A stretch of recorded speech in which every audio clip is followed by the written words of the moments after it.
Saludos, muy buenas tardes, bienvenidos, bienvenidas a la 14ª ya de las conferencias enmarcadas dentro de este ciclo de conferencias del curso 2024-2025 en las que Aluex pone en valor el valor de la cultura.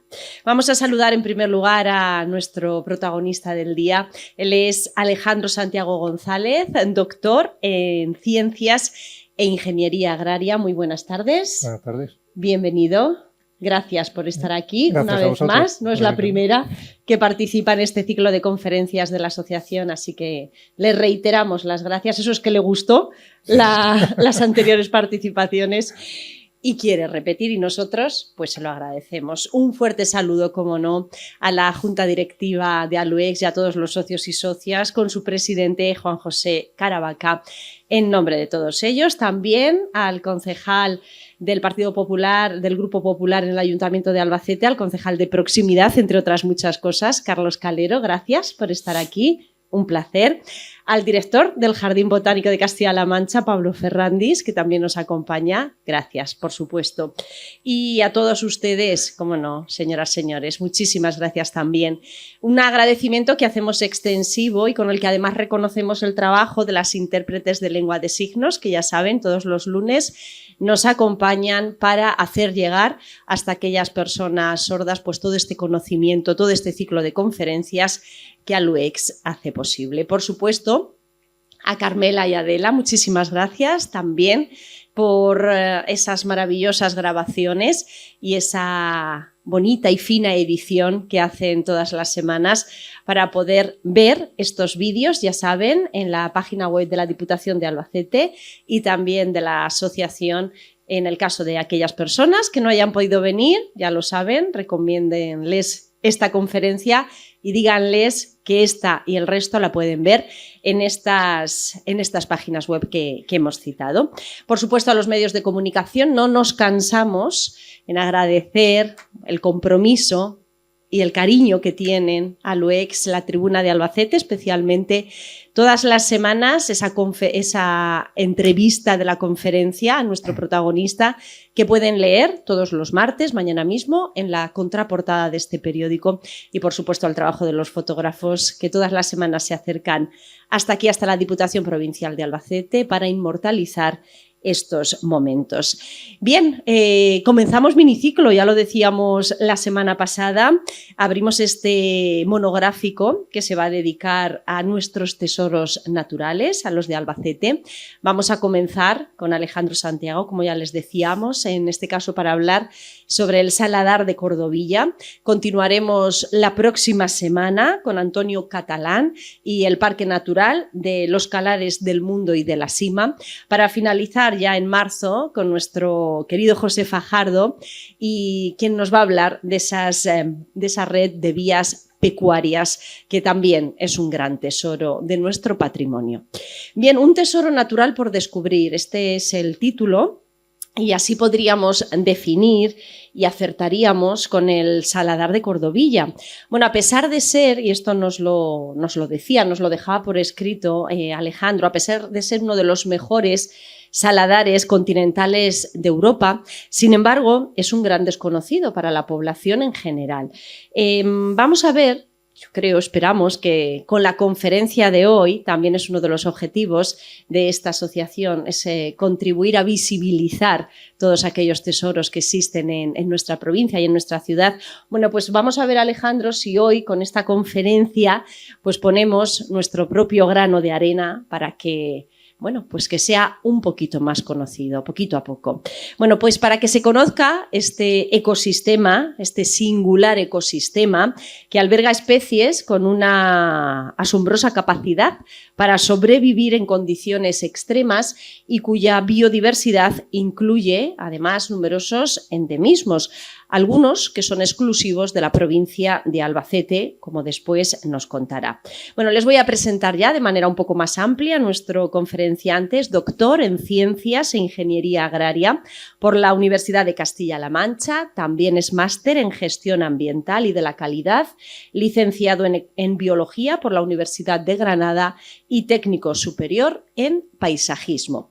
Entre 2008 y 2011 participó activamente en proyectos de investigación y conservación de especies de flora silvestre amenazadas y endémicas de Castilla-La Mancha, en la Universidad de Castilla-La Mancha. Desde 2011 es el único conservador del Jardín Botánico de nuestra región y de su banco de geoplasma, reconocido como centro de referencia regional para la conservación de semillas silvestres por la Junta de Comunidades de Castilla-La Mancha. Bajo su gestión de las colecciones, el Jardín Botánico de nuestra región ha sido galardonado, entre otros, con el reconocimiento de excelencia ecológica, convirtiéndose en el primer jardín botánico del sur de Europa en recibir esta distinción, esta importante distinción. Bueno, es miembro activo de diversas asociaciones científicas y ha formado parte de la Junta Directiva de la Asociación Ibero-Macaronésica de Jardines Botánicos. Además, colabora con el Instituto Botánico de la región en actividades de investigación y asesora también en la producción de flora amenazada de Castilla-La Mancha, también para la Junta de Comunidades de la región. Bien, pues hecha la presentación e introducido el tema, solo nos cabe, bueno, pues recibir a nuestro conferenciante con un fuerte aplauso.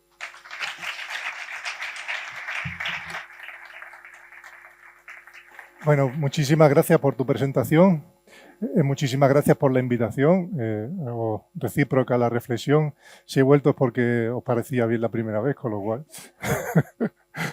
no está mal. Y muchísimas gracias también a las autoridades por venir y en especial a Carlos, que bueno, que también por el apoyo que le da al Jardín Botánico, que tengo que hacerlo público. Gracias, Pablo. Y bueno, voy a contar un poquito el tema de hoy, que muchos conocéis perfectamente, a José Antonio López Donate, que se lo sabe el dedillo esto, pero bueno, otros intentaremos entrar en lo que es la descripción de un entorno que es, para mí, muy especial y también espectacular. Ya veremos a ver si os consigo convencer. La idea es hacerlo pues para todos los públicos. Han venido también mis niñas, que son pequeñitas, o sea que a ver si entre todos conseguimos hacer una cosa que no sea demasiado peñazo. Bueno, os cuento. El Saladar de Cordovilla es un espacio natural que es relativamente desconocido y está en la provincia de Albacete. Es un sitio que pertenece a una zona de especial conservación, que son la zona, el CEC de Saladares de Cordovilla, Agramón y Laguna de Alboraj, ¿vale? Que tiene este código y tiene una protección tanto por la Red Natura 2000, bueno, está dentro de la Red Natura 2000, tiene protección a nivel europeo, a nivel nacional y a nivel regional. Esta es la ubicación más o menos. No sé cuántos gallineros o gallineras habrá por aquí. ¿De Tobarra? ¿Alguno? Sí. Muy bien. Enhorabuena, tenéis un sitio estupendo. Pues bueno, pues está por esta zona de aquí. En concreto, son los 3 espacios en verde. Vamos a tratar, sobre todo, no tiene, bueno, esa tenía puntero, de la zona de Saladar de Cordovilla, que está en la parte cercana a la pedanía de Cordovilla, la zona de sierra, entre Tobarra y allí. Pero bueno, en general, todo pertenece a un complejo, ¿vale? En el que esa Laguna de Alboraj o los Saladares de Agramón, igual que los Yeseres de Agramón, están directamente relacionados. Ahora veremos de qué manera. El espacio protegido tiene pues, la microrreserva de la Laguna de Alboraj, con 11 hectáreas, la Reserva Natural del Saladar de Cordovilla, que son casi 300 hectáreas, la zona periférica de protección de esa Reserva Natural, que son 348, y la microrreserva de la Saladar de Agramón, que está por aquí, junto a 162. ¿Cómo nace la figura de protección? Bueno, más o menos. José Antonio lo sabe mucho mejor, pero más o menos para que nos hagan una idea, lo primero que aparece en la Ley 999 es el área crítica para la supervivencia de Helianthemum polygonoides, que después explicaremos qué significa eso de Helianthemum y qué es esto. Y tiene un plan de recuperación esta especie en concreto, por su rareza, que también aparece este año, en el 99. Sobre los años 2000 al 2005 aparece la figura de micro-reserva que incluye a la Laguna de Alboraj y el Saladar de Agramón. Y se hace lugar de interés comunitario, como el nombre de Saladares de Cordovilla, Agramón y Laguna de Alboraj, el 21 de septiembre de 2006. Es un lugar de importancia comunitaria, se llama, en acrónimo es LIC. Fijaos es una cosa interesante, y esto es una reflexión, la cantidad de lugares de interés comunitario que tenemos en la zona sur de la península ibérica, en la península ibérica sobre todo, y en el sureste ibérico. Fijaos comparados con Francia. Si fuera un partido de fútbol, le habíamos metido una paliza. ¿Vale? Pues estas figuras, al final, también redundan en la formación de lo que se conoce ahora mismo como la Reserva Natural del Saladar de Cordovilla y su zona periférica, que es el 12 de diciembre del 2026. Incluye toda esta reserva a casi una veintena de especies que están protegidas en sí mismas. De algunas de ellas tan importantes como el Eleonteum polygonoides, que la vemos que está en peligro crítico, CR, peligro crítico de extinción. O el Micronemum coralloides, que también lo conoceremos después, que es vulnerable. ¿Vale? Entonces, vamos a empezar a ver qué es eso de Saladar de Cordovilla. No sé si habéis ido. El Saladar de Cordovilla es esto. Fijaos qué preciosidad. Qué verde está todo, qué precioso, ¿verdad? Cuánta floración, cuánta sombra. Una maravilla. Esto es un tesoro. No sé si bonito, pero un tesoro es. ¿Para qué habéis protegido esto? Esa es la pregunta. Esto es una cosa. Tengo una foto del momento en que se protegió y es esta. En realidad, el tío, el dueño de las tierras, le pagó a los botánicos para que dijéramos, cuidado, aquí hay que proteger esto y te suelto unos... No, voy a ser. Obviamente no, pero vamos a ver si os convenzo de por qué puede ser esto protegido. Bueno, este es el paisaje general, ¿vale? Vamos a dividir el paisaje como si fuera un queso, por la mitad más o menos. Y debajo, en esta división, fijaos, si os fijáis en el tipo de vegetación que aparece, aún no siendo botánico y aún habiendo botánicos muy buenos en el público, hay que hacer una media. Bueno, pues para los no botánicos, estas plantas de arriba son ligeramente diferentes de estas de abajo. Y parece que están separadas casi a propósito por esa línea que os he marcado. Ahora entenderemos por qué. Y fijaos que una se llama vegetación zonal y otra vegetación azonal. ¿Vale? ¿Qué es eso de vegetación zonal y de vegetación azonal? Bueno, pues la vegetación zonal está ahí porque le toca y la vegetación azonal está ahí por una cosa rara de esas que pasan. Por ejemplo, en el armario de nuestra casa todos tenemos, más o menos, un cajón para la ropa interior, un cajón para las camisetas, un cajón para los pantalones, ¿no? Si te encuentras calcetines de la ropa interior, vegetación zonal. Si te encuentras camisetas en el de las camisetas, vegetación zonal. Pantalones en el de pantalones, vegetación zonal. Un billete de 100 euros en los calcetines, no en mi casa, me equivoco de sitio, eso en mi casa no pasa. ¿Qué pintan y esos 100 euros? Vegetación azonal, ¿vale? Es una cosa, ¿no? Como decía el chiste, ¿qué hace esto aquí oso polar? Pues eso igual, ¿vale? Vamos a ver la vegetación zonal. ¿Por qué está esa vegetación zonal? Pues la vegetación zonal tiene que ver con el sitio simplemente por las cuestiones bioclimáticas, ¿vale? ¿Cuánto llueve? ¿Qué temperatura hace? Índice de continentalidad. Y si veis por estas curvas, esto pertenece al Saladar de Cordovilla,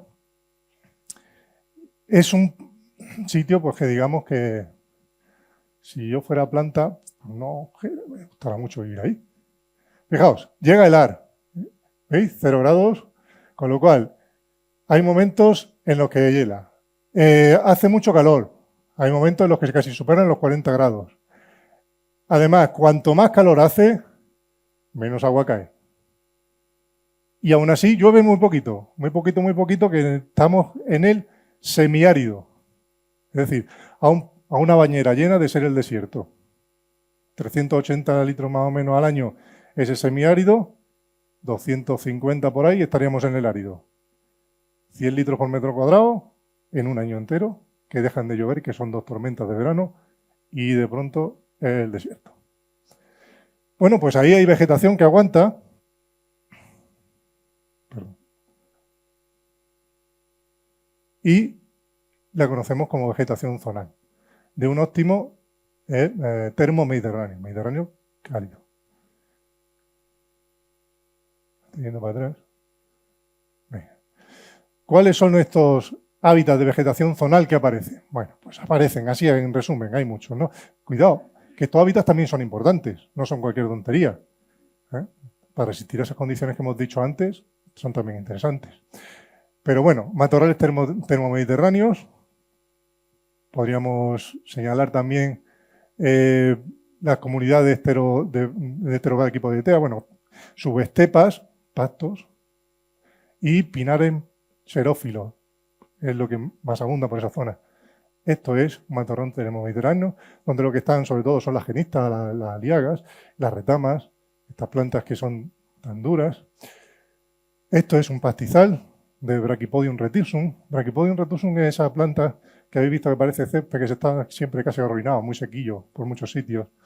Se llama realmente Brachypodium, brachycorto, podium pies. La de los pies cortos, retusum enredados. La de los pies cortos con los pies enredados. Se llama así. Es un pasto de hambre, lo que comen las ovejas para demostrar que están vivas y poco más. ¿Vale? Este es el pastizal pues un pasto muy seco. Y los pinares de xerófilo, ¿vale? Generalmente con pino alepensis o pino carrasco. El pino alepensis, luego haremos memoria, Alepo es una ciudad de Siria, que está en la costa. Bueno, pues aquí aparecen atochas, que le llama la gente esparto, o aparecen, por ejemplo, algunas coscojas, ranulicidoides, espino negro, en fin, ese tipo de plantas. Todo esto es vegetación zonal. Hasta aquí, pues son chulas, están en el Mediterráneo, muchos endemismos, pero digamos que no son los 100 euros, ¿vale? Vamos a meternos dentro. Vegetación azonal. ¿Qué aparece aquí? Bueno, pues todos estos hábitats son de vegetación azonal y están protegidos por directiva europea. Dice Europa, oye, cuidado con esto, no lo perdáis.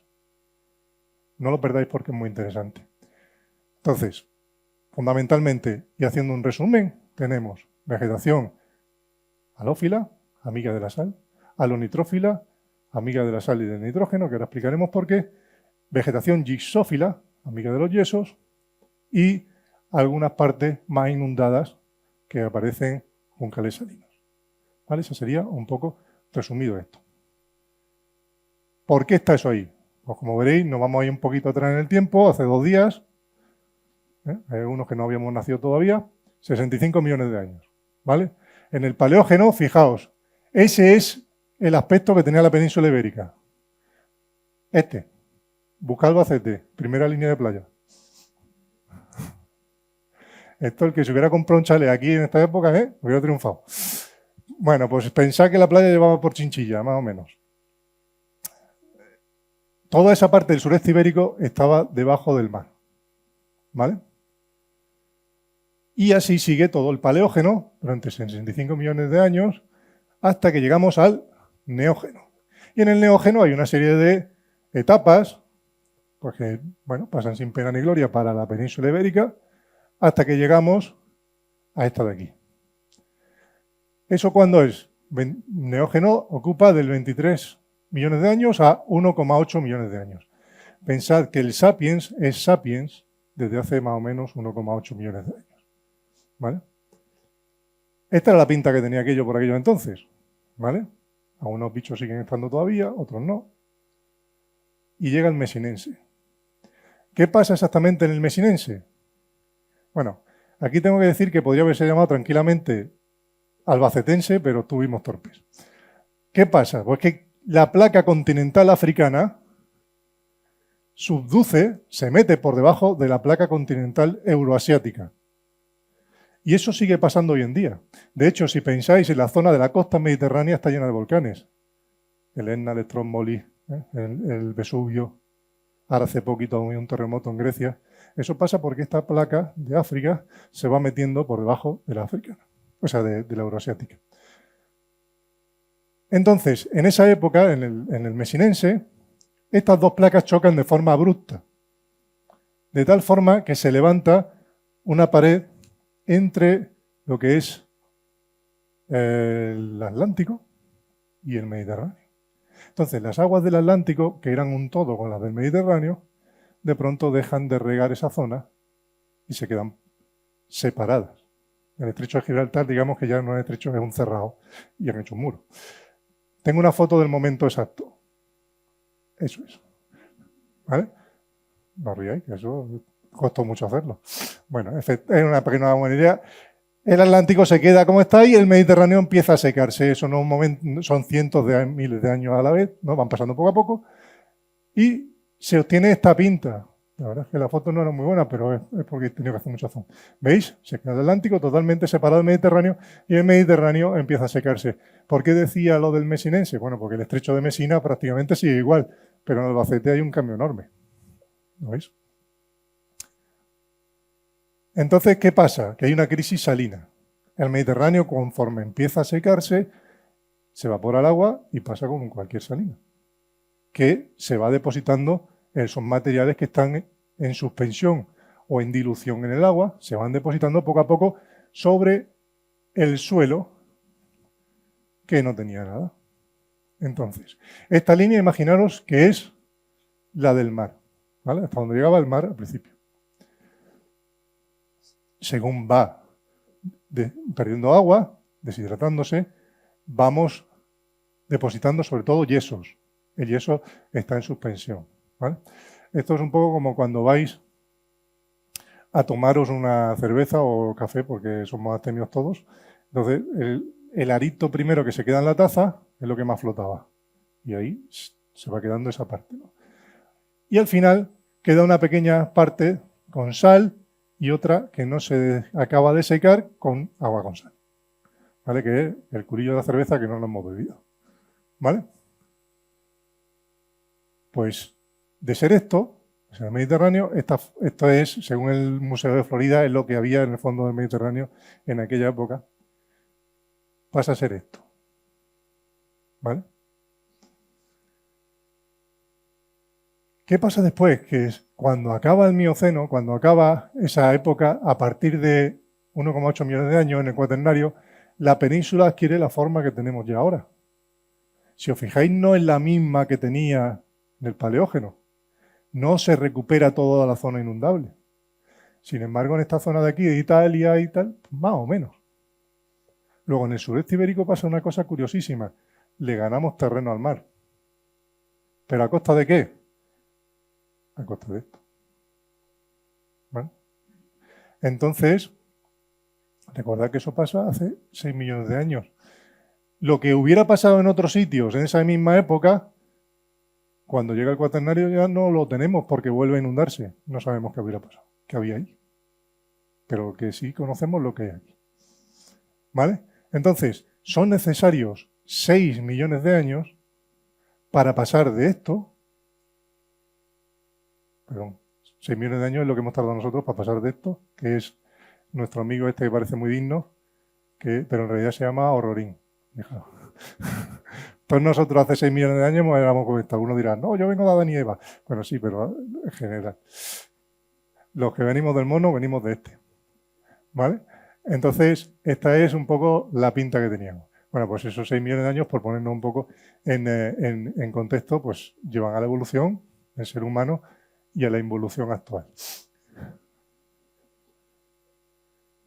Bueno, pues estábamos aquí. Entonces, 6 millones de años, ¿vale?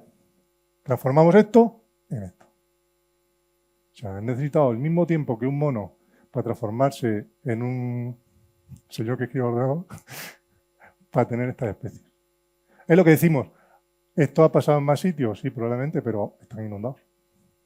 En aquel mismo momento, con 6 millones de años, pues cuando llegó se volvió a abrir el Mediterráneo, se volvió a inundar y chimpum. Sin embargo, aquí no pasó. O sea que el que se compró un chalet en Albacete esperando tener otra vez línea de playa, está fastidiado.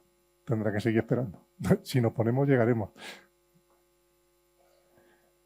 Esto es otra salina. Esta está en Utah. ¿Está inundada? No, está arriba. ¿Podría tener esa vegetación? Sí. Pero fijaos, tiene 18.000 años. En 18.000 años la naturaleza no ha tenido soluciones para eso. Lo usan para hacer carreras con prototipos. Porque no crece ni una hierba, ni una brinda, nada. Es muerte. Pensad lo difícil que ha sido para la naturaleza hacer esto. y el tiempo que ha tenido que pasar y lo extraordinaria que es esa situación. Chocan dos continentes, hace falta que se pase para el Mediterráneo, que deje de inundarse, que entren, que no vuelva a inundarse después. Es exactamente el mismo tiempo que hemos dicho de nuestro amigo Rorín hasta nosotros. Fijaos que este tipo de cuestiones geológicas y otras que se vienen a añadir hacen que el sur de la península ibérica, en contra de lo que pensamos muchos, o lo que pueden pensar muchos, es un punto rojo de biodiversidad del planeta. Esto de Utah, Estados Unidos, fijaos cómo están, como los franceses, no tienen nada. ¿Vale? Pero sin embargo nosotros tenemos toda la cuenca del Mediterráneo, un punto rojo de biodiversidad del planeta, como cuáles, como el Amazonas, como Madagascar, solo que las nuestras son pequeñicas y ellos tienen arbolazos grandes. Así cualquiera puede, ¿no? Es trampa. Es más, si os fijáis en este mapa pequeñito, que lo hacen los de Annals Smithsonian Botanical Garden, esta gente nos dice que la mayor concentración de endemismo, es decir, donde más biodiversidad y donde más cosas raras y donde más la evolución ha tenido que jugarse los cuartos, ha sido en estas zonas de aquí. ¿Vale? Que en la cuenca del Mediterráneo entera. Pero fijaos, si nos comparamos con partes del norte de África o incluso zonas de Turquía o partes de Italia, aquí donde la naturaleza dio su mejor versión. ¿Vale? Volvemos al Saladar. Fijaos que, a ver si nos cuadra todo. Está en una cuenca, o sea, en una zona más honda. La cuenca del río Mundo, que es un afluente del Segura. Por lo tanto, por aquí entraba el agua. ¿Qué es lo primero que hemos dicho que se deposita? Los yesos. ¿Qué es lo que tenemos allí? Depósitos de yesos. ¿Dónde? En la microrreserva de las yesares de allí. Y aparecen donde tienen que aparecer, en su altura. ¿Qué tenemos? Por ejemplo, ¿dónde lo podemos ver? En las minas, cerca de Agramón, en las casicas nuevas, en los prados, incluso el embalse de Camarillas. ¿Vale? Pensad que esto da para otra, no nos vamos a centrar en esta de yeso, pero esto da para otra, ¿sabes? Para el año que viene, si queréis. Pensad que estas plantas están sacando agua del yeso, de lo que ponemos en la pared de nuestra casa. De ahí están sacando agua esas. Lo siguiente, ¿qué se deposita? La sal. ¿Vale? El Saladar de Cordovilla. Era el fondo del mar Mediterráneo hace 6 millones de años. Fijaos. Increíble. Es pasear por allí y estar viendo lo que era el fondo del mar Mediterráneo hace 6 millones de años. ¿Y qué nos queda? Pues el culillo de la cerveza que no se seca. Sal también, pero con agua. A veces porque la recupera por escorrentía y otras veces porque el nivel freático en ciertas zonas está muy alto. ¿Vale? Y mana. Esta es la microrreserva de la laguna de la laguna de Alboraj. ¿Vale? Y en todo esto, arriba, vemos que tenemos esa vegetación que es la zona, la que tiene que estar. Pero no está influenciada por esos suelos. El Saladar de Cordovilla en realidad estaba en una cuenca, pero es que además pasa otra cosa, que está rodeado completamente de montañas o de zonas más altas. Hacia el norte, ¿qué tenemos? El Pico del Tomillo y la Muela de Villegas, que es esto que vemos casi con 812 metros ahí marca el Pico del Tomillo. El Saladar está aquí. Hacia la zona del este, pues todas las tierras de la Mona Santa Quiteria, que están como unos 600 metros. Lo mismo, hacia el oeste tenemos dos alturas muy significativas, la Torre de Castellar, que está ahí arriba, ¿no? Esta zona de aquí, y la Sierra de la Cueva. ¿Vale? Por detrás hay otra sierra que se llama la del Almez, en fin, son elevaciones. Estos son 600 y 714 metros. Y en el sur tenemos el Peñón de Fuente García. Todo esto nos da este perfil, que como veis perfectamente, imaginároslo, si lo llenamos de agua, es una cuenca. ¿Lo veis? De hecho, si miramos el mapa geológico, nos damos cuenta de que todas estas zonas o son inundables o son zonas de depósito. Pero cuidado porque Saladar de Cordovilla tiene una cuestión que es propia o que lo hace diferente de otros saladares. Otros saladares se acumula la sal porque los ríos van arrastrando de alrededor y lo dejan ahí. El Saladar de Cordovilla tiene sal porque lo que hay abajo de su suelo ya es sal. No lo traen ni se va a ningún sitio. Está ahí, ha permanecido así durante millones de años. ¿Vale? Entonces, ¿qué tipo de suelos encontramos? Ahora le voy a hacer una pequeña... Te voy a fastidiar, lo siento, es que son unas palabras. Leptosoles, espérate, no sé ni decir yo, rendísicos. Leptosoles, vamos. Leptosoles significa suelos delgados o suelos raquíticos. ¿Vale? Es decir, nada, muy poquito. Leptosol es un suelo muy fino. Y ahora viene la otra, gleisoles. ¿Vale? Gleisoles son suelos húmedos o barro. De hecho, la palabra glei es una palabra rusa que significa barro. ¿Vale? Los gleisoles, pues tenemos o bien suelos esqueléticos secos, cubiertos de sal, y roca madre debajo. O sea que no vale la trampa de decir, bueno, pues si las raíces las hacen largas, encuentran un suelo bueno ya. Es piedra y sal. Y los otros son sal o yeso con más o menos humedad y barrillo. ¿Vale? Entonces, vamos a verlo. Leptosoles rendísicos. La palabra tiene narices. Bueno, ¿qué quiere decir eso? Que son leptosoles, suelo delgado, con sal. ¿Vale? Estos suelos tienen muy poca profundidad y no tienen horizontes. Sabes que cuando cavamos en el huerto, donde sea, encontramos una capa de tierra vegetal, otra capa de piedra madre y sal. Y son suelos azonales, como ya hemos dicho, que tienen como roca madre la caliza que había en el fondo del mar en aquel momento. ¿Vale? En ellos se desarrollan unos espartales o unos pastizales salinos, cuidado que no llevan esparto, de Limonium caesium, que es esta flor rosa tan bonita, y Ligium esparto, que después veremos, que es el albardín. El albardín es una de las estrellas de estos hábitats. En estos suelos que tienen un poquito más de humedad, cuidado, que a veces tienen más humedad, pero tienen todavía más sal, encontramos los que son eútricos, que quiere decir sobre suelos húmedos, pero sobre bases, es decir, con una alcalinidad muy alta, como si le hubiéramos echado 2 kilos de sal encima, y de lejía, o cualquiera que suba el pH mucho, que son de Frankenias y Artroneum macrostachys, que también los veremos. Y por último, los que se han quedado, eso del culillo de la cervecilla que decíamos que no se había evaporado, pues ahí encontramos estos gleisoles mólicos, que significan, pues, o podemos decir, que están húmedos, ¿vale?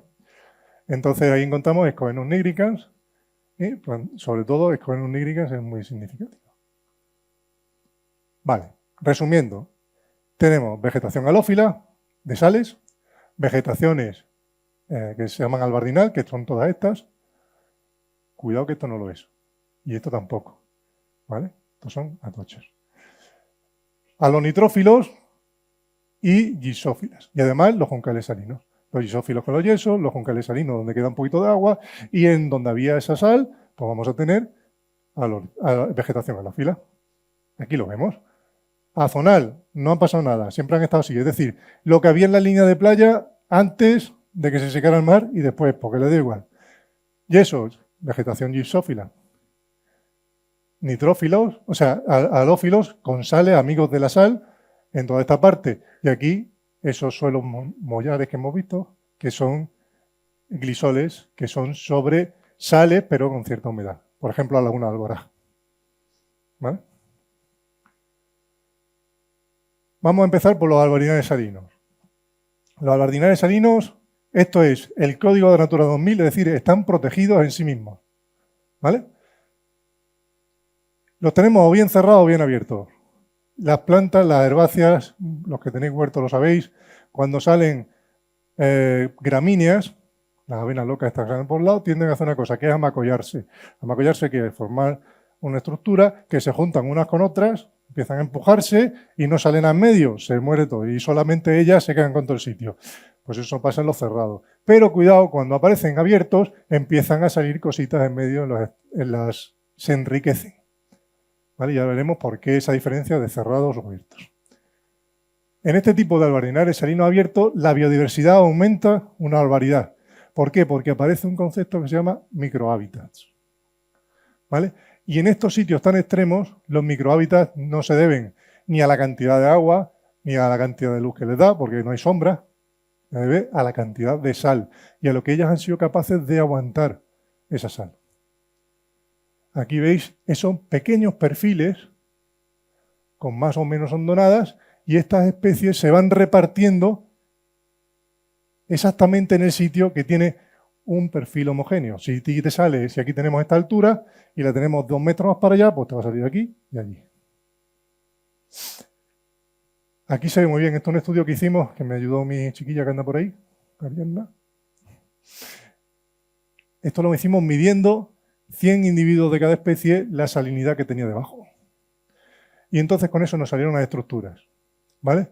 Y fijaos que cada una de las especies encuentra un huequecito donde no está la otra para poder ocupar esos espacios. Es decir, juntos pero no revueltos. De hecho, el senecio aurícola está entre 0,1 y 0,5 milisiemens por centímetro. ¿Cuánto es un milisiemens? Bueno, pues el mar tiene 1,5 más o menos. Este está un poquito por debajo del mar. Una agua en tierra normal que no tiene sal está en 0,1. Luego estas plantas podrían vivir perfectamente sin sal, pero son capaces de meterse en la sal. Si me permitís, os voy a decir un poco qué significan los nombres. Bueno, por tener un poquito de cultura botánica. Se llama senecio. Senex viene de mayor. Y es las canas que tiene. ¿Lo veis? Aurícola, de oreja, tiene forma de orejitas. ¿Vale? O sea, los nombres científicos siempre tienen dos partes. Una que es un nombre, en este caso senecio, y el otro es un adjetivo que complementa ese nombre, que lo describe. Pues entonces, de los mayores, de los que tienen canas, el que parece una oreja. Senecio aurícola. ¿Vale? Aquí vemos el limonium, este limonium caesium, entre 0,5 y 1. El otro hemos dicho que era entre 0,1 y 0,5. Pues donde no aparece este, ya me cuelo yo. Aguanto un poquito más. Fijaos, limonium. Limonium, ¿qué significa? Limonium significa, viene de la palabra pasto o prado. Y caesium de caelis, de cielo. El pasto con los colores del cielo. ¿Vale? Ese es el nombre de esta planta. Es muy bonita. Una planta muy bonita. No la arranquéis si la veis por ahí, ¿eh? Las franquenias aguantan hasta 4 milisiemens. ¿Eso qué es? Eso es 1 molar de sal. ¿Y eso qué es? 59 gramos de sal por litro. Imaginaos hacer un cocido que estáis charlando, echáis una cucharada, luego otra, así hasta 59. Y luego lo ponéis y que se lo coman. Eso no es un despiste, más bien mala leche. Bueno, pues estas son capaces de vivir ahí. Franquenia. Pues Franquenia, ¿de dónde viene? Bueno, pues un nombre de un botánico sueco que se llamaba imagino Frank algo. Y esta es timifolia. Tiene la hoja parecida al tomillo. Folia, hoja, timus, tomillo. ¿Vale? Franquenia timifolia. Y ahora llegamos a la estrella. Esta planta es endémica exclusiva de Albacete. No hay más en el mundo. No hay más fuera de Salar de Cordovilla. No existe en otros sitios. Le llaman estrellica de Cordovilla. Nombre inventado. ¿Os gusta ese? Ponerle otro, lo que queráis. Nombre científico. Helianthemum polygonoides. Qué nombre más feo. Helios. Sol. La mermelada también, pero sol. Poligonoides. Eso es fácil. Con forma poligonal. O de polígono, que es otro género de planta, pero se basa en eso, que tiene muchos ángulos, polígonos, muchos ángulos. Pues el Helianthemum poligonoides. Heliosol, poligonoides, ángulos, antos, flor. La flor del sol, que es angulosa, con ramas angulosas. Eso significa. ¿Vale? Pues esta señorita no hay más en el mundo. está en peligro crítico de extinción. Ahora mismo, más en peligro que el lince. ¿De dónde es? De Albacete. Bueno, de Jin, por si los de Jin no se enfadan. Peligro crítico. Esto es el libro rojo de las especies amenazadas, CR, peligro crítico. Fijaos lo que pone aquí en el libro rojo. Una única población conocida. Una. Amenaza máxima. ¿Vale? Aquí nuestro amigo José Antonio se dedica a conservarla en su sitio. Así que darle las gracias. Esta es su distribución mundial. ¿Vale? Me salió el punto muy gordo, pero en realidad, si os fijáis, ahí. Solo en el mundo. ¿Vale? Endemismo del sureste ibérico y de esta zona de entre Tobarra y allí. Le hemos hecho un vídeo para niños. A mi chiquilla le ha gustado. Para que las conozcan. O sea, queremos hacerlas famosas. ¿Para qué? Para que las conserven. Hay 3 endémicas exclusivas de Albacete. Te voy a decir. Esta en Cordovilla. En Tobarra está sideritis serrata. La sideritis es sideros hierro, itis, inflamación, serrata con forma de sierra, la que cura heridas hechas con arma de hierro que tiene la forma de sierra. Bueno, pues esa es rabo de gato de Avenojo, se conoce. Y la Coincia rupestris, ¿vale? Que está sobre las rocas en Alcaraz. Esas 3 están en Albacete, en el mundo. No hay más. Eso es mucho o poco regular. Pensad que... No sé, faltón, bueno, como no nos van a ver mucha gente de por ahí. 3 en Albacete. Alemania entero tiene 5. Bélgica, 1. Dinamarca, 0 patatero.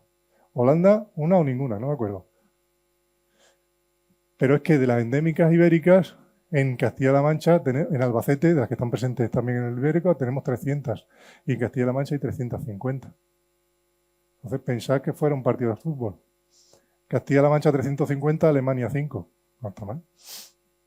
Por eso somos un punto rojo de diversidad del planeta. Que sí, que con plantas pequeñicas. Aparte más bonita, fijaos lo que hace. O sea, vive donde vive. Con todo el sal. ¿Cuántos aficionados a las plantas hay aquí? Muchos, imagino. Espero. Vamos a hacer un ejemplo mental, un ejercicio mental. Imaginaos que tengo 3 macetas. Uno la lleno de sal. Otra la lleno de yeso. ¿Vale? Y otra con tierra normal y corriente. ¿Dónde pondríais el tomate? ¿Por qué? Porque el otro lado se muere. Pues estas no. Sobreviven, florecen, crecen, se reproducen. ¿Vale? Increíble. Vamos a seguir. ¿Qué pasa cuando los albarinos están cerrados? Bueno, pues este señor es el albardín, Lygium spartum. Lygium significa ligar. No es que con este se ligue mucho, sino que se hacen nudos. Y spartum es el esparto que se puede hacer nudos con él. Eso significa Lygium spartum. Pero no es un esparto, ¿vale? Ni es siquiera de su mismo género. Es un primo lejano. No se parece. Se juntan solas, se macollan y entonces la biodiversidad es menor. Pero forman estos pastos que son muy interesantes y ahora veremos por qué. Bueno, pues aquí lo veis, es un endemismo mediterráneo, no es solo de Albacete, está en el Mediterráneo, pero en esas zonas que quedaron por encima del mar cuando el mar se seca. Entonces está en la península ibérica, un poquito por ahí en Sicilia y sobre todo en la parte norte de Argelia. ¿Vale? Y tiene esta forma de la semilla, es esto, ¿vale? En la punta, es muy llamativo. Esto lo pongo para que lo distingáis bien. Esto de una tocha, un esparto, y esto es un albardín. Fijaos, el esparto antes se llamaba, digo antes porque ahora he puesto un nombre muy feo, no sé por qué, pero antes se llamaba estipa tenacísima. Estipa es una gramínea, tenacísima porque es muy tenaz, pero en la sal no se mete. No es capaz. Sin embargo, el Lygium spartum sí es capaz de hacerlo. Vale, ahora han puesto macrocloa, no sé qué cosa. ¿Qué hace el Lygium spartum? Está haciendo lo mismo que esta máquina. Está haciendo ósmosis inversa.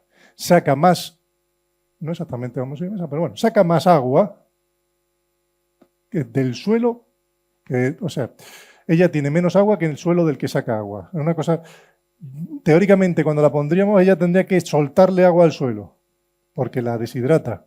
Pero sin embargo es capaz de robarle agua al suelo cuando el suelo está lleno de sales. Es una cosa increíble. Es como si nosotros pudiéramos coger, yo qué sé, una chorra, pero bueno, para que no digamos una idea. El salero de vuestra casa lo exprimís y le sacáis gotas de agua. Dice, pero ¿cómo ha hecho eso? O el agua de mar la pasamos por esta máquina y la convertimos en agua potable. Por cierto, ¿vale? Pues eso hace esta y todas las que viven ahí, pero esta me conviene explicarla ahora. Sin electricidad, sin gasto energético. ¿Cómo lo hace? Pues en ello estamos, en ver cómo. Pero ha necesitado al mismo tiempo de pasar de aquí, de nuestro amigo Rorín, tanta dignidad que tenemos, fíjate lo que éramos antes, a esto. Es el mismo paso evolutivo. Que una planta sea capaz de sacar agua del salero de vuestra casa.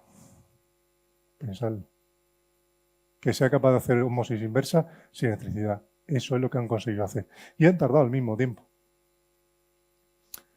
¿Qué estamos haciendo nosotros ahora, por ejemplo? En el Instituto Botánico, en el jardín, estamos en una investigación muy incipiente, os la cuento, pero no chivéis, que es, bueno, pues esta planta, que es una gramínea, es decir, prima hermana del trigo, del arroz, del cereal, de todos los cereales, del centeno, es capaz de vivir con agua salada, pero no agua de mar. ¿Por qué no intentar entender cómo lo hace y cuando lo sepamos contárselo al trigo para que el trigo lo haga también? Claro, tú imaginaros, en el escenario de un cambio climático, uno de los grandes problemas va a ser la escasez de agua potable. ¿Cómo vamos a regar todo lo que tenemos que regar si no tenemos agua? Pues dentro de X años, espero que muchos o que nunca, a lo mejor alguien dice, oye, que en Albacete había una cosa que lo hacía solo. ¿Por qué? Porque ha tenido 6 millones de años para hacerlo, para evolucionar. No lo hemos cargado. Ostras. ¿No? Pensad, un extraterrestre que viene aquí hace 6 millones de años y se carga el único mono que era capaz de viajar luego a ser astronauta, ¿no? Es una solución. ¿Vale? Necesitamos esperar otros 6 millones de años. Pues en ello estamos, intentando entender, a ver si nos cuenta el secreto. Pero fijaos qué interesante sería porque se podría hacer pan. Se podía asegurar la alimentación de un montón de personas con cereales obtenidos con esa tecnología. Es más, es muy interesante en Castilla-La Mancha, que es el segundo lugar más de mayor extensión cerealista de España. ¿Y dónde está esto? Está aquí, un poquito en Italia y en Argelia. Y en Argelia creo que no están para estas cosas ahora mismo. ¿Vale? ¿Qué más tenemos en el saladar? Pues aparece otro tipo de hábitat que está ligado a la sal también, pero fijaos, ¿qué es lo que pasa por aquí? ¿Esto qué es? Un camino. Todos los animales, incluidos nosotros, ¿por dónde vamos? Por la parte más fácil, por el camino. ¿Así cuántas veces? Una, otra vez, otra. Entonces se acumula, a la sal se acumula el nitrógeno. ¿Qué pasa cuando queremos sembrar tomate que salgan muy... Le echamos nitrógeno. ¿Pero qué pasa si le echamos mucho? Se queman. Y eso que el tomate es una de las que más aguanta, ¿no? Porque son plantas de huerto. Entonces, tenemos esos nitrógenos que aumentan mucho la cantidad de nitrógeno del suelo, osmosis otra vez, y la sal. O sea, se tienen que enfrentar a dos enemigos, la sal y el exceso de nitrógeno. Se llama halonitrófilos, ¿vale? Nitrógeno más sal. Pues estas plantas, que son muy interesantes, por ejemplo, la Triple Salimus, que es una planta que vive sobre sal y nitrógeno, perdón, y todas estas que son arbustedas de hoja crasa, como la Soedavera, el Artronemum macrostachys. Esta se llama Artronemum, que significa Artronemum patitas con articulaciones. Artronemum. Y este es el Micronemum, patitas cortas, con forma de coral, coraloides, que lo hemos visto que era vulnerable antes. Este es el coralillo. Todas estas plantas, o esta sarcocornia, sarco significa carne. ¿Conocéis la palabra sarcófago? Significa directamente el devorador de carne. Se lo echaban ahí y salía luego delgadito. Sarcocornia significa carnoso, cornudo. No sé, no, o cuerno carnoso, no sé. Bueno, me voy a liar. Sarcocornia fruticosa. con forma, todo lo que se llama fruticosas para engañar, no es que tenga fruta, es que tiene forma de arbusto. A los botánicos les gustan las bromas. Todo lo que se llama fruticoso es arbusto, ¿vale? Sarcogonia fruticosa. Pues fijaos, la sarcogonia fruticosa, este es el estudio de la capacidad que tiene esta planta de alimentar al ganado. Fijaros que en algunos puntos está casi empatado con plantas que se usan ya para el ganado. Luego, hemos dicho que de la otra podíamos sacar pan en el cambio climático, pero ¿y si tuviéramos que regar forraje con agua de mar? Estas plantas son la respuesta. ¿Dónde están? Aquí. ¿Dónde más? Pocos sitios más del mundo.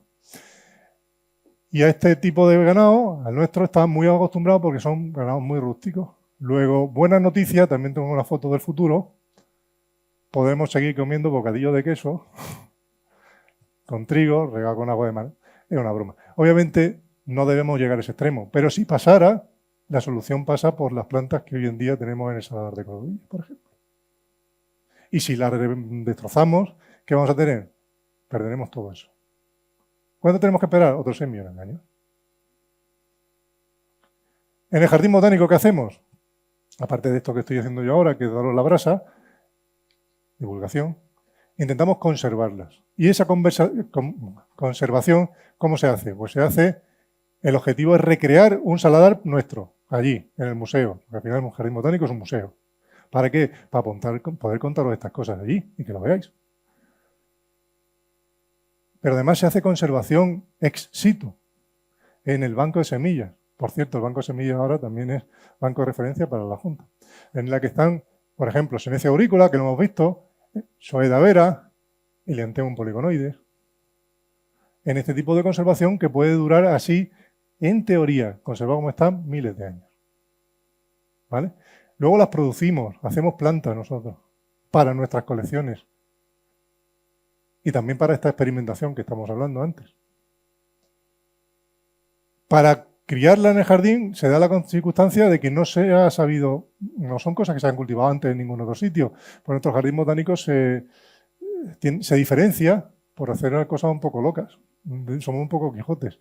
Nos dedicamos a conservar todas estas cosas que no se conservan en otros sitios.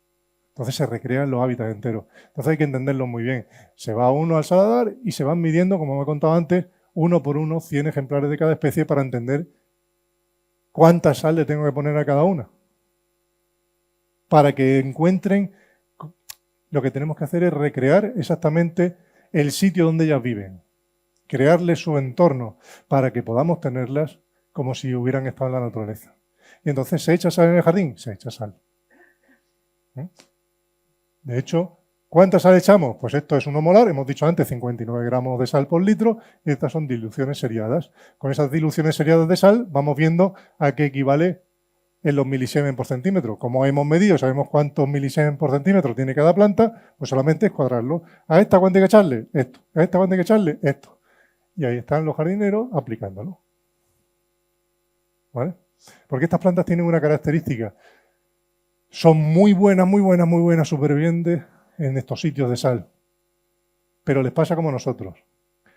Nosotros somos capaces de vivir en una sociedad y en una ciudad y en una casa, pero que nos pusieran, tal como hemos venido al mundo, en mitad de un bosque o en mitad de una selva. ¿Cuánto durábamos? Que estamos acostumbrados a la protección que nos da nuestra casa. Pues están acostumbrados a la protección que les da su entorno salobre donde nadie es capaz de pisar sin morirse. Luego, si tú la colocas en otro ambiente, no se muere, pero las demás acaban con ella. Luego, para criarla en el jardín botánico, que no es un saladar, hay que recrear un saladar primero, crear esos suelos que hemos dicho antes y sobre eso ir poniendo las especies donde van. Eso es complicado y hay muchas que no hemos conseguido todavía, estamos en ello. Se busca también la inclinación para darle esa estructura que hemos dicho antes, que tenga el sentido que tiene en la naturaleza. Por lo tanto, tendremos una vegetación. Este es el cartel que hizo el compañero Guillermo y está explicado cómo hemos distribuido esas colecciones. La vegetación zonal, que ya hemos visto, que es aquella que no tenía sal, en la parte de arriba.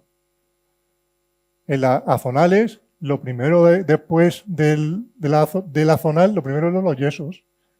como tienen que aparecer, en la cuesta, lo primero, porque empezó a secar el mar por ahí.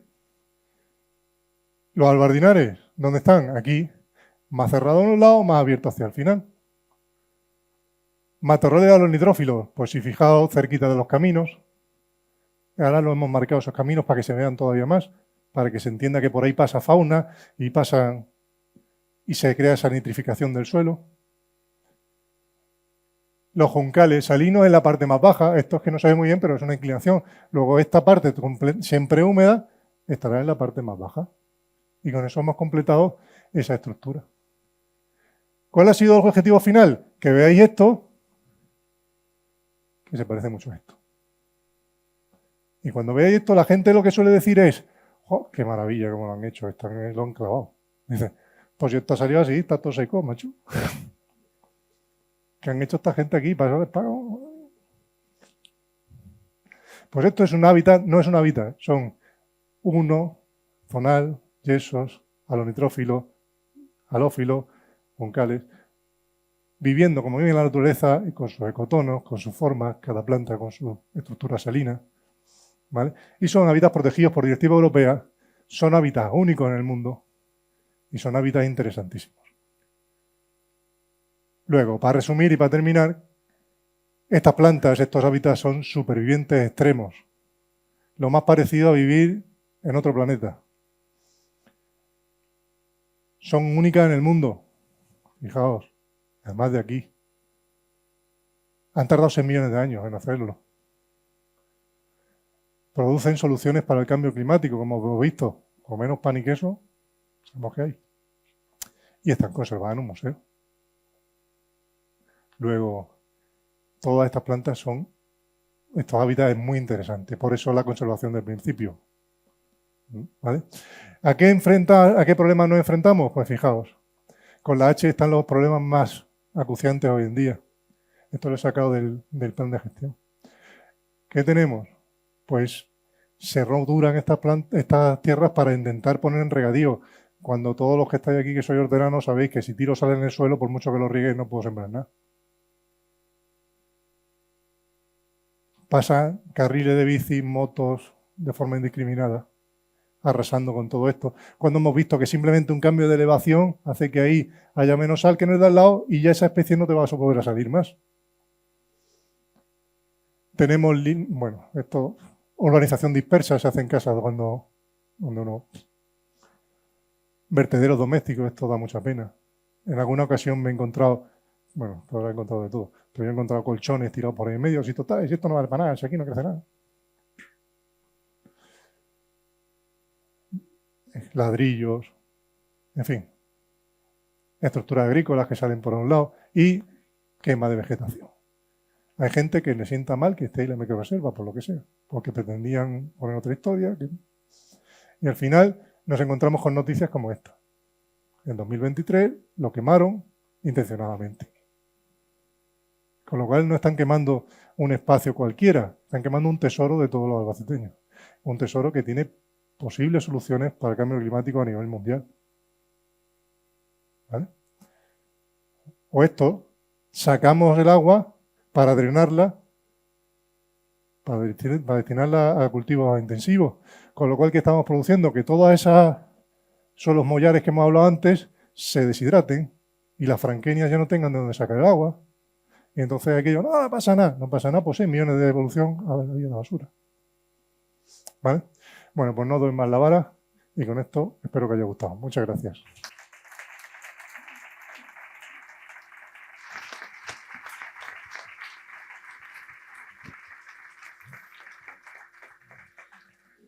Muchísimas gracias, Alejandro. A mí me ha encantado, ¿eh? Además, alegro, lo has contado tan bien que yo estaba como viviendo una película.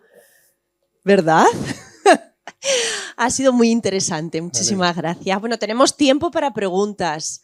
Así que si quieren formular alguna, pueden levantar la mano.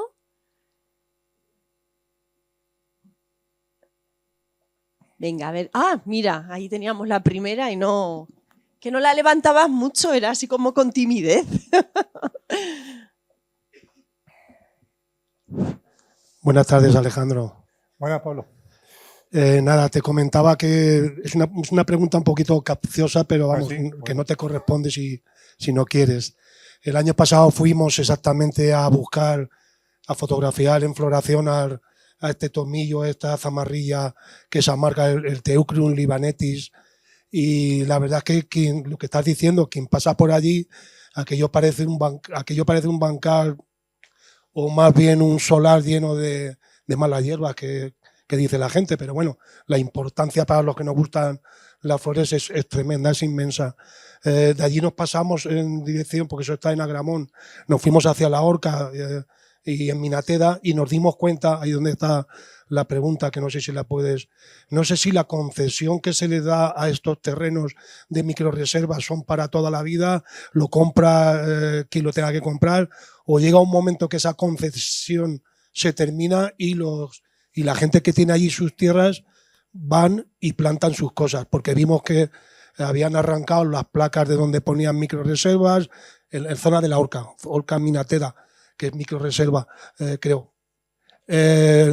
Allí se daban cinomorios, allí se daba el senecio aurícola, allí se daban albardines, se daban limonium, y fuimos el año pasado y lo habían arrasado. ¿A quién le corresponde eso de que se conserve y que no vayan por allí, lo roturen con máquinas y planten después naranjos o limoneros por el clima? pues está protegida por 3 administraciones. Está protegida por directiva europea, está protegida por el nivel ministerial y está protegida por la Junta de Comunidades. Entonces, ¿es posible hacer cosas que van contra la ley? Es posible. Tendrá las consecuencias legales que tenga que tener, pero si está protegida, está protegida.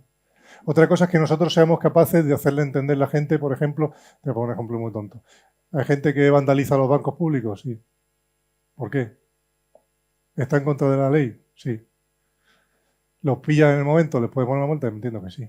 Pero el problema mayor es, o lo que nos intentamos nosotros, el problema, lo que a mí me corresponde, es intentar convencer al máximo posible de personas que eso merece la pena ser conservado, que es un bien común, que no hay que, no sé si a veces solamente el acto de la fuerza parece que no es suficiente, pero si te convencen, creo que tenemos más ganado.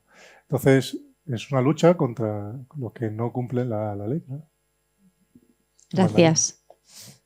Más preguntas.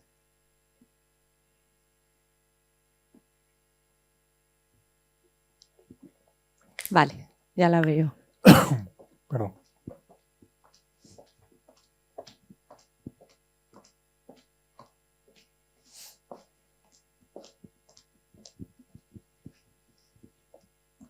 Buenas tardes. Gracias. Muy interesante y muy didáctico, Alejandro.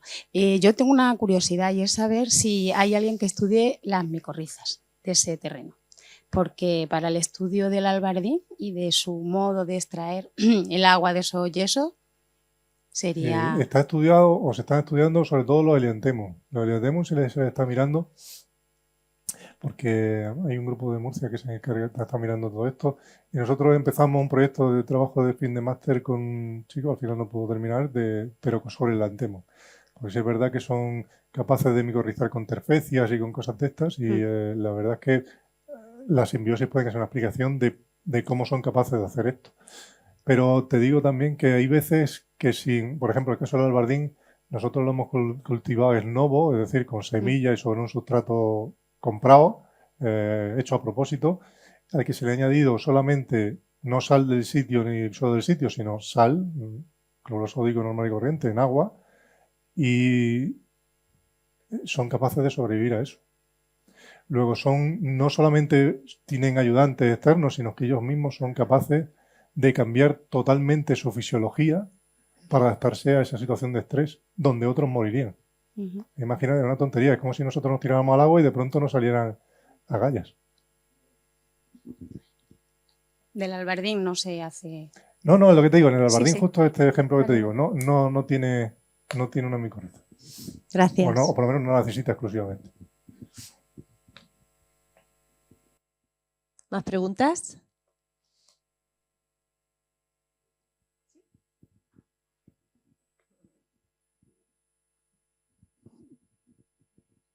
Muchas gracias. La verdad es que es una maravilla tu exposición y vuestro trabajo, que nos creemos que solamente es ir a ver plantas y pasear. Pero quería preguntaros, independientemente, estas zonas están abiertas a todo el mundo, ¿no? O sea, que todo el mundo puede pasar. Sí. Luego, aparte de eso, está el tema zoológico de los animales o del pastoreo. O sea, que tiene, por ejemplo, influencia de lluvias torrenciales, por ejemplo, que todo eso no puede cambiar. Esa evolución y eso, ¿cómo lo podéis trabajar? No sé si entendió bien tu pregunta, pero bueno, por partes. ¿Está abierto? Sí, se puede visitar cuando uno quiera. De hecho, tanto el jardín como el otro es gratis. Cuando queráis, podéis ir. ¿Está sometido a alteraciones? Claro. Pero una cosa son los usos tradicionales del suelo que han permanecido ahí durante miles de años y si están hoy en día quiere decir que no son tan dañinos, y otros son los usos excesivos de ese suelo o distintos. Entonces, todo lo que tenga que ver con la acción normal, equilibrada del ser humano en cuanto a usos tradicionales puede ser mantenido. Pero lo que no podemos hacer es un uso extensivo o intensivo de este tipo de superficies. Muchas gracias. ¿Alguna cuestión más? ¿Alguna pregunta, duda, comentario? ¿Nada? Bueno, pues vamos a finalizar. Vamos a pedir a nuestro presidente, a Juan José Caravaca, que nos acompañe en este escenario. Alejandro, si te quieres quitar el micrófono también para estar más cómodo y os colocáis delante.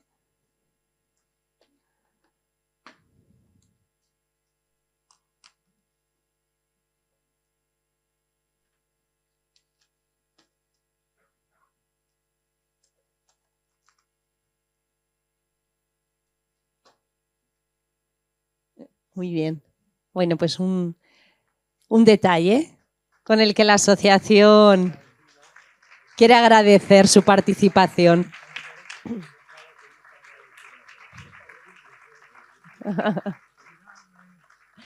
Mirad a Paco, por favor. Bueno, y mientras tanto les recuerdo nuestra próxima conferencia, lunes 24 de febrero. Antonio Catalán Hernández, ingeniero técnico forestal y director conservador del Parque Natural de los Calares del Mundo y de la Sima, quien va a hablar precisamente sobre la gestión de este estupendo y maravilloso parque natural. Así que les invitamos a que nos acompañen la próxima semana. Muchísimas gracias.